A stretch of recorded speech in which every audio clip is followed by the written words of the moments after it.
Is that better? Oh wow, what a turnout. Thanks so very much for everyone coming here today. For those of you that don't know us, my name's Mark McKenzie from Mugahina. This is Derek Daniel beside me. We have Sophie Hanson. She's been doing marketing and Facebook for us. And David Holmes. Unfortunately couldn't make it, he's in Waikato at another protest there. But we are coordinators for Groundswell in the Wairarapa. Thank you very much for coming, and let's put a stake in the ground. I'm going to hand you over to Derek to read a statement.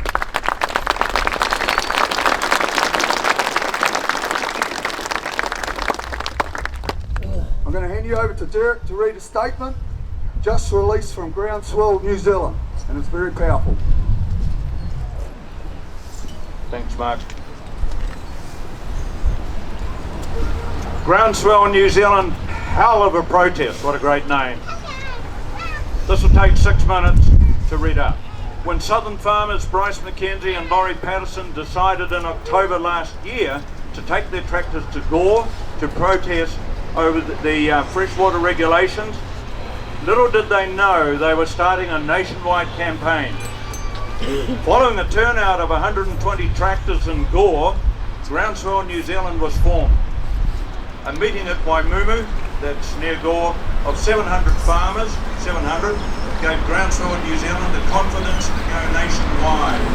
So this is happening in 57 towns around the country. The Auckland motorway is even more jammed up than normal, apparently. The Otago Southern farmers have joined forces with a Canterbury-based rural advocacy network with a speaking tour throughout Canterbury and West Coast. So enthusiastic were the West Coasters, they immediately formed Groundswell West Coast. While the initial focus was the freshwater regulations, Groundswell New Zealand quickly turned to the issue of significant natural areas, or SNAs, as new legislation was due out this month. Our first major action was to call on all landowners to not allow any more SNA type surveys. A letter was sent to all councils requesting they halt any current SNA mapping. This is just a land grab. The new legislation has now been delayed until later this year, and many councils have halted their SNA process, so actually got a result. Groundswell New Zealand's main concerns and the focus of this protest are the unworkable environmental policies, freshwater, indigenous biodiversity, SNAs, climate change. However, in the past 6 months, we have become aware of many other issues and costs impacting not only farmers, but businesses, urban people and councils. Everyone is feeling overwhelmed with the avalanche of poorly designed policies and we know best, one size fits all mindset of the current government. Groundswell New Zealand are keen to promote workable solutions, and our leaders are at the forefront of environmental action. Bryce McKenzie is a founding member of the award-winning Pomahaka Water Care Group, that's a river in Southland, which is a blueprint for the future in empowering community and landowner action to address water quality issues rather than top down. Fellow Howe organiser Jamie McFadden is a leader in the conservation effort in Canterbury, helping hundreds of landowners over the past 20 years to restore and protect native bush, wetlands and streams. I visited Jamie last year. He's got a nursery near Cheviot.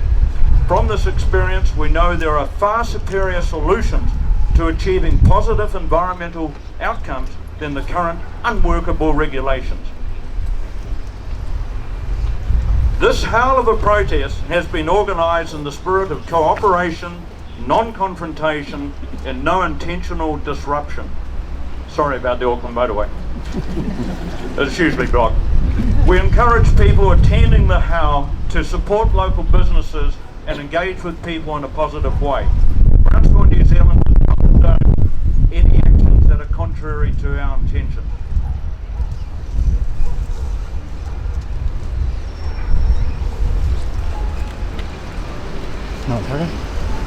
Thank you for supporting our hell of a protest today, and special thanks to all the amazing protest organisers and volunteers. We applaud councils that are actively challenging the government on behalf of their communities, that are actively and those that have agreed to our request to halt the SNA process. Special mention of Grey District Mayor Tania Gibson, who has openly supported our Groundswell New Zealand campaign and has set a high bar of courage and leadership.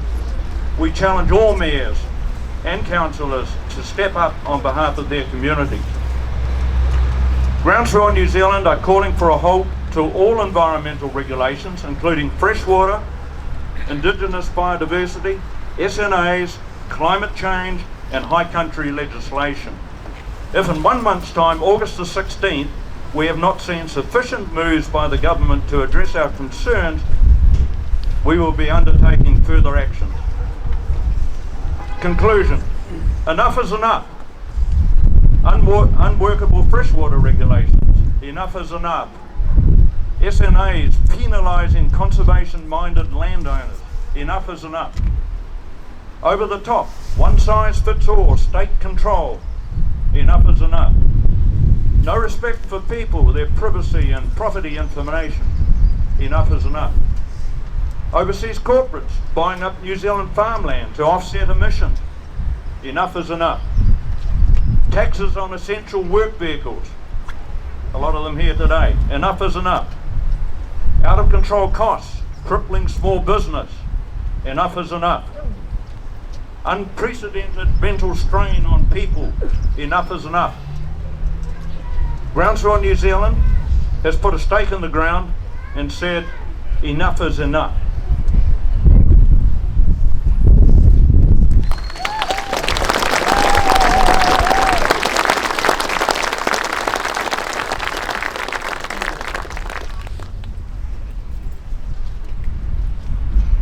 A few more comments. This North and South magazine arrived in our house yesterday. It has a large feature article, the cover article, about why the real reason New Zealand is so expensive. Bullying, price gouging, market monopolies. Fantastic article. That's where the rot is in this economy. It's not in farming. And I just want to make comment on several of these issues. Water quality. I don't know whether all of you heard the news last night, but the Prime Minister promised $2.5 billion to cities and towns to fix their water. They can't afford to do it themselves. Your taxes will be going to help the city people. How about that? Double standards. How come Auckland doesn't get fine when it puts sewage on the beaches, but a single transgression by a dairy farmer costs $60,000. Double standards. Biodiversity. A trip that I did to Africa a couple of years ago really taught me why the wildlife there is so biodiverse. 22 times the number of freshwater fish species, and guess what? There's 3-ton hippos living in the water. They create nutrient.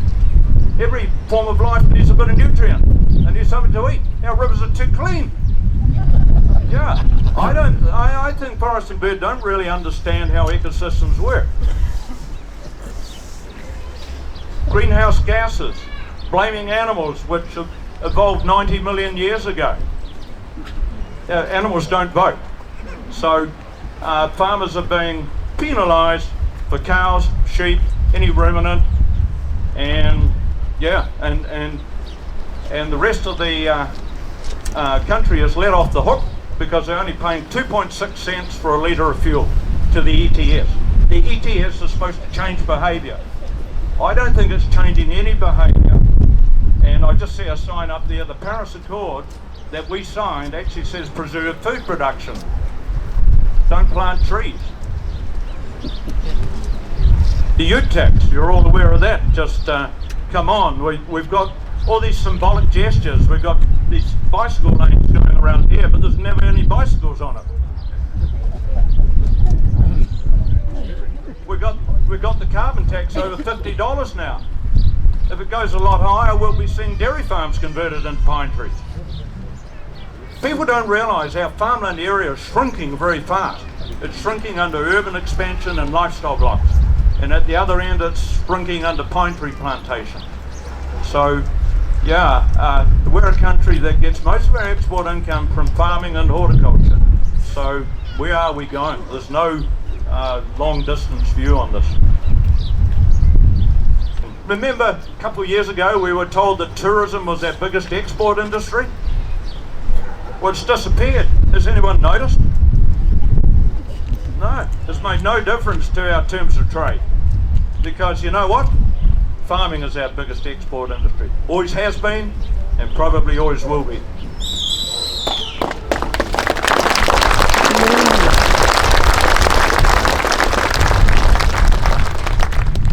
And the last thing I'll mention would be we can't get people into the country to work on dairy farms, to drive trucks, to drive tractors, to pick fruit, all of these things.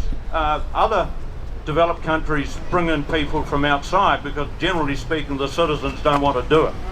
So we've got this immense tussle going on where the government has said, oh no, just put your wages up. Well, you know what? We have to compete on an international market. If our wages go too high, we won't be able to compete. They don't think of these sort of things. Inflation within New Zealand over the last 20 years has been double what it has been in the outside world. And we as exporters have to cope with that. That's all I've got to say. Let's have a great day.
going on, isn't it?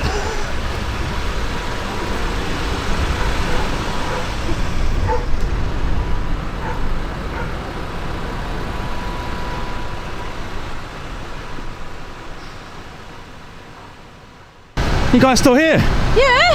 Hell yeah, we are. What do you got to say? Fuck Jacinda. Basically that, fuck Jacinda. Absolutely. Do you guys eat meat? Lots of it. Oh, sweet. This is our future, so 100%. yeah, so Nice. Oh, he's a lovely boy, yeah.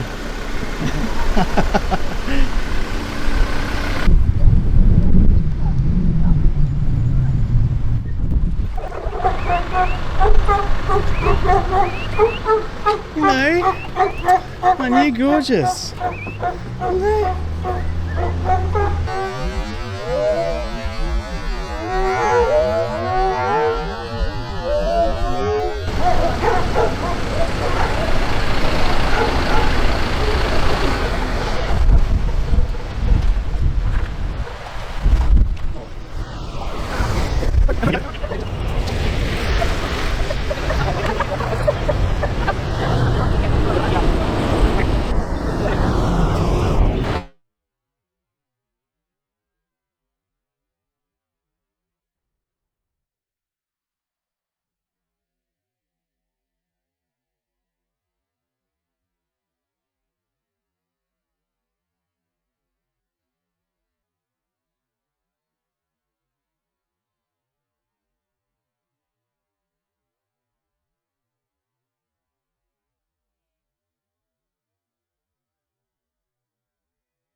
No, we haven't. But this is a fast truck, don't worry.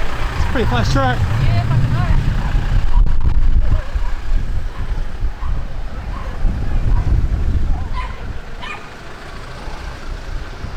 Oh.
What's it got on the push bike there? The tricycle.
Absolutely fantastic.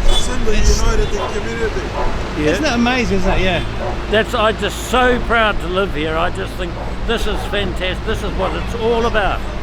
People sticking together. Yep.